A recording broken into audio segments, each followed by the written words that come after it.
الله میخواهد آن طفلکانی که زنده به گور شدن، آن اطفالی که زنده به گور شدن، یک صحابه که بعداً خودش مسلمان شد این گونه تعریف میکند وقتی اون دختر خود را زنده به گور میکند، یک روز میآید به محضر رسول خدا صلی الله علیه و سلم، می نشیند دو زانو عرض میکند یا رسول الله من درد دارم، وجدان من مرا آرام نمیگذارد، من درد دارم آرام نمی شود، من زخم دارم هیچ مرهم اون را تداوی نمی کند، هر لحظه وقت به یادش می آیم و به یاد من می آید آتش در درون من شعله‌ور می شود، آمدم یا رسول الله تا امروز درد من و زخم مرا مرهم بگذاری.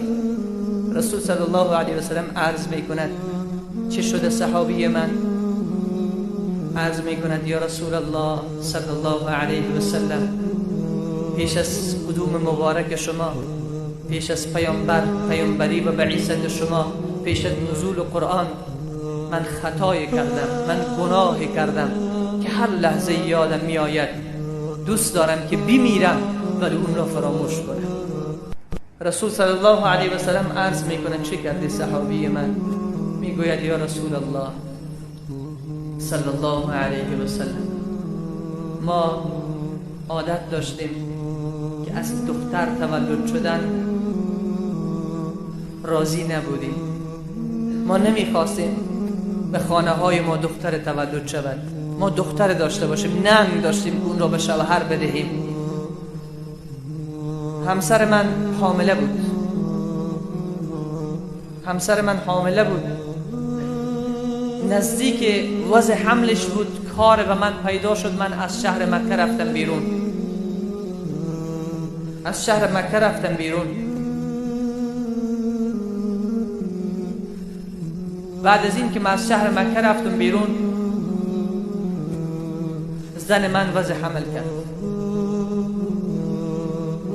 پیش از این که من بیایم ترس این را داشت که من بیایم به این دختر بیگناه، به این دختر که معصوم است، در وقت طفلی معصوم است، من بیایم با قسوه و با دل سختی که دارم این دختر خود را زنده به گور کنم. این مادرش که بسیار مادر فرزند خود را زیاد دوست می داشته باشد، پسر خود را زیاد دوست می داشته باشد، دختر خود را زیاد دوست می داشته باشد، و مادر مهم نیست که دختر تولد می شود یا پسر، عزیز است. و پیش از این که من بیایم این دختر من را برداشت و برد و خانه خالهش گذاشت و خالهش گفت ایره پت و پنهان بگذار که شوهر من ایره زنده به گور میکنه. میگه بعد از چند روز برگشتم دیدم که همسرم وضع حمل کرده. برش گفتم چی کردی طفل خود را؟ همسرم به من گفت طفلک تولد شد مرد، ما او را دفن کردیم. طفلک تولد شد مرد، ما او را دفن کردیم. میگه من با پشتش نگشتم، من گفتم که مرد دیگه، طفل بود تولد شد و مرد. از این حادثه 6 سال گذشت. این طفل بزرگتر و بزرگتر شد، سنش به 6 سالگی رسید در خانه خاله خودش. مادرش میگوید یک روز رفتم خانه خواهرم، دیدم که طفل بزرگ شده، چی نازدانه میشه طفل 6 ساله، دختره که 6 ساله که حرفم میزنه، مادر گفتنم بلد شده، پدر گفتنم بلد شده، چقدر عزیز است.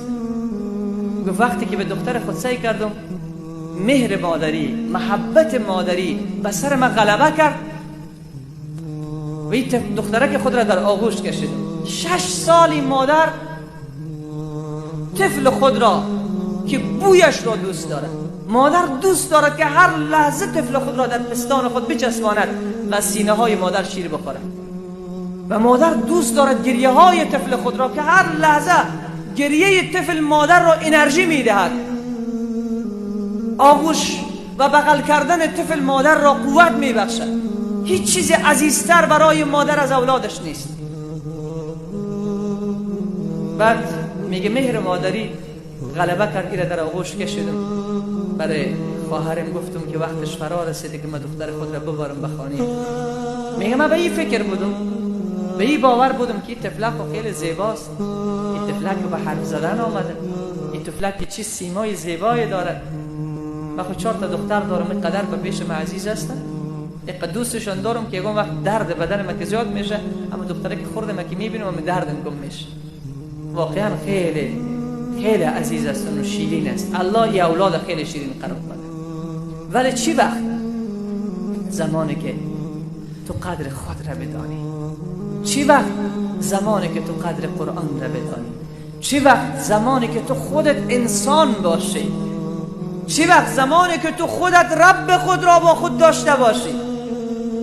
این وقت این اولاد بسیار شیرین می باشد. بعدش مادر میگه من دختر خود را برداشتم آمدم به خانه و به صبرانه انتظار میکشیدم که پدرش بیاید. شاید پدرش را چقدر دوست داشته باشه، چه خیره بوسه بکنه. میگه بعد از لحظات پدر آمد داخل خانه، این دخترک در روی حویلی بازی میکرد و شوخی میکرد. میگه از من پرسان کرد که این دختر مال کی است؟ این دختر از کی است؟ میگه من بسیار با لهجه شیرین و محبت آمیز گفتم که دختر موتو است.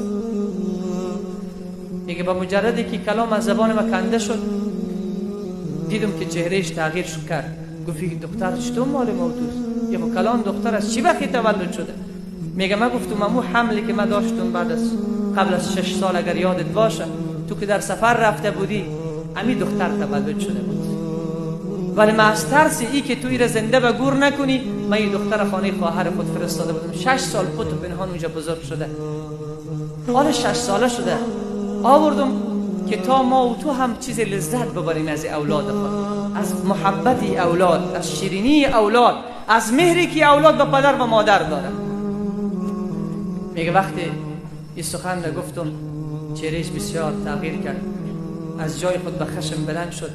گفت سر صورتی دختر را بشوی. عزیز من، به خدا قسم قدری دین خود را بدانی. امروز تو برو یک سیلی محکم به صورت دخترت بزن که همسرت گریبانت پاره میکنه یا نمیکنه. این به برکت چی هست؟ به زنها کی ارزش داد؟ به زنها کی جرأت را داد؟ به زنها کی حق را داد؟ قرآن، اونم کتابی که 21 شب اینجا منو تو گوش کردی. اینمی کتاب به زنها ای جرأت را داده و زنها امروز حق دارند و حقوق دارند. از پیش مادر دختر را پدر میبرد تا زنده به گور کند. مادر جز اشک ریختاندن چیز دیگر نمیتواند. جز اشک ریختاندن اعتراض ندارد، چون سخنش ارزش ندارد. اگر حرف بزند خودش را میکشد، کسی بازخواست نمیکند، کسی نمیپرسد، چون زن ارزش نداشت. زن مثل یک لباس بود، هر کسی میخواست میخرید و هر کسی میخواست میکشید و میکشید، هیچ ارزش نداشت. ولی این کتابی که امشب ما جشنش داریم اینجا جمع شدیم، در خانه هر فرد ما هست. ولی چقدر خار است در خانه هر فرد ما هست.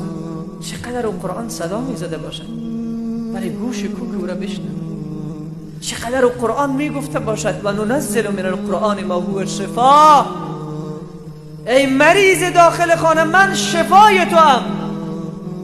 ای فقیر داخل خانه، من به تو وعده رزق میدهم و فی السماء رزقکم و ما توعدون. ولی که گوشه که بشنوه، گوشه خو کار شده. بعد طفلک میگه گرفت سر صورتش مادر شد. چشمای مادر پر از اشک است. مادر بوی فراق طفل در مشامش میرسه. مادر بوی طفلک 6 ساله خودش، بوی مرگش رو به بینی خود استشمام میکنه و نمیتواند اعتراض بکنه. دختر را آماده میکند. وقتی دختر ما مریض میشود چطور به سمت دکتر میدوانی؟ شب باشه روز باشه. این محبت به ما کی داد؟ قرآن. این محبت به ما کی داد؟ نبی مکرم صلی الله علیه و سلم آمد به ما راه نشان داد. وقتی ما دینش را پذیرفتیم، الله این مهربانی را در قلب ما انداخت. دخترک 6 ساله به دست پدر از خانه بیرون می شود. مادر تا پیش دروازه می رود. چشمان پر از اشک و در دست دختر را میگیره حرکت میکنه. میگه در مسیر راه که میره خودی صحابه قصه میکنه. وقتی صحابه قصه میکنه این حالت را به چهره نبی مکرم که نگاه میکنه که چهره پیامبر تمام ریش مبارک پر از اشک شده. رسول خدا اشک میرزاند. فدای قلب مهربان محبوب ما شوی، فدای قلب نازنین محبوب ما رسول الله صلی الله علیه و سلم شویم که چقدر او دل سوز بود. چهره پیامبر پر از اشک است. این صحابه خودش میگه که من وقتی حرکت کردم در مسیر راه، دختره که ماما پرسان میکنه پدرجان مرا کجا میبری؟ پدرجان مرا کجا میبری؟ میگه من برش گفتم خانه مامایت میبرم، خانه ماما. این دختره بسیار با خوشحالی پدر گفته پشت من میگه. تا ای که رسیدیم در داخل یک جنگل، بیل هم همراه خود دارم. میگه وقتی که به جنگل رسیدم شروع کردم به چاله کردن، بس زمین را کندن، میخواستم قبر بکنم. میگه هر بیلی که میزنم خاکش میپره به لباس من. این دختره که میبینم که من لباس من پاک میکنه، پدرجان لباست نجس. این چاله را کندم بسیار چپر.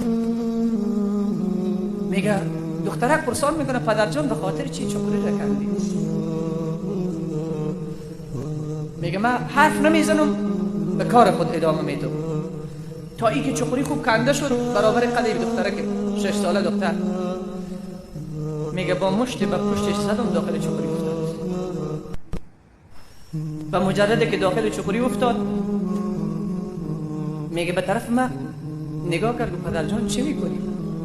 پدرجان چی میکنی؟ دختره که معصوم طفله که هیچی از دستش ساخته نیست. میگه من شروع کردم بیل میکندم مینداختم داخل چپری، بیل میزدم میانداختم داخل چپری. این تا پایکایش خاک گرفته بود، پایکایش خاک گرفته بود. میگه برای من میگه پدرجان چی میکنی؟ میگه من خاک میانداختم تا نزدیک نافکش رسید. بعد از این خاک میانداختم، خاک با دستای خود میانداختم که دمی لحظه سر ریش من خاک پر شده بود. میگه دستکای خود دراز میکرد، ریشای من پاک میکرد. خاک میانداخت تا این که رسید به گلونش. صدا میزد پدرجان خفه شدم. بس که چی میکنی؟ ولی مگه این قلب سخته که من داشتم، چون اینجا خدا وقتی در دل نباشد اون دل تبدیل به تندورخانه میشود. این دل وقتی زنگ گرفت یک چیز او را پاک میکنه. آبهای دنیا او را پاک نمیتونه، صابونهای دنیا او را پاک نمیتونه، حمامهای دنیا او را پاک نمیکنه. فقط الا بذکر الله تطمئن القلوب. فقط این دل یاد خدا پاک میکنه. بیاییم عزیزان من که دل ما هم بتخانه شده. چی بتهایی که در دل امروز شکل نگرفتن؟ بت دنیا، بت فرن، بت پول، بت ثروت، بت قدرت. چی بتهایی که در دل ما جا نگرفته. تو دعا کنیم خدا این بتها را کل شب ایران بگردان. یا الله فقط محبت خود را به این دل جا بده. میگه خاک میانداختم، برای من میگه پدرجان خفه شدم بس کن. ولی میگه قلب سخت من از سر سخنی طفلک نمیشونی. خاک انداختم تا ای که سرش هنوزم صدایش میامد پدرجان چی میکنی؟ خاک به سرش انداخته شد، به سر لغت برآمدم، لغتم کردم سرش. وقتی به اینجا میرسد رسول صلی الله علیه و سلم گریه مبارکش بلند میشود. صحابی و اصحاب پیامبر که در اطراف و پیرامون نبی مکرم نشسته است و این صحابه میگه مادرت در عزایت بشینه، بس کن که نبی ما را آزرده خاطر کردی، بس کن. ولی رسول صلی الله علیه و سلم به این مرد میگه عمیق قصه را باز از سر بکن.